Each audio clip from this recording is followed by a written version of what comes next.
থাকতে দিল না তোমার বাবা মা? খুব তো বলেছিল আর আসবে না, এখন আবার কি নিতে এসেছো? আমার জিনিসপত্র। তোমার কি জিনিসপত্র? কেন সেই সব খারাপ জিনিসগুলো যেগুলো আমার বাবা আমার বিয়েতে দিয়েছিল? এটা কেমন মিক্সচার দিয়েছে তোমার বাবা? ঠিক করে ব্লাইন্ডই হয় না, দেবে তো একটু ভালো দেখে দিতে পারতো। তা না, সব ভাঙাড়িগুলো তুলে দিয়েছে। 10 বার বলেছি তোমার বাবা মাকে ভালো একটা ওয়াশিং মেশিন কিনে দাও, কিন্তু মা এই ওয়াশিং মেশিনে কি প্রবলেম? কাপড় তো ঠিকঠাকই ধোয়া হয়। আপনার ভালো না লাগলে আমি হাত দিয়েই ধুয়ে দেবো। থাক, তোমার বাবা মা তো শুধু নামমাত্রই জিনিস দিয়েছে। মা, তুমি নিচে বসে পড়ছো কেন? তো কোথায় বসে পড়বো? এই সোফায়? কোনো কাজের এই সোফা? 5 মিনিট বসলেই কোমর লেগে যায়।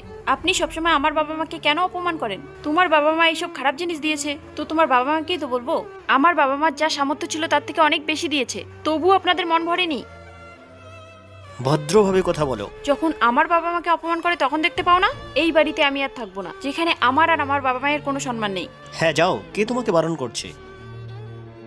বিয়ের সময় তো খুব বলেছিলেন আমাদের কিচ্ছু লাগবে না, তবু আমার বাবা মা সবকিছু দিয়েছে যেন তাদের মেয়ে ভালো থাকে, কিন্তু কুকুরের পেটে তো ঘি হজম হয় না। ভাইয়া, সব জিনিস তুলুন। বৌমা, বসেও তো সব মিটমাট করে নেওয়া যায়।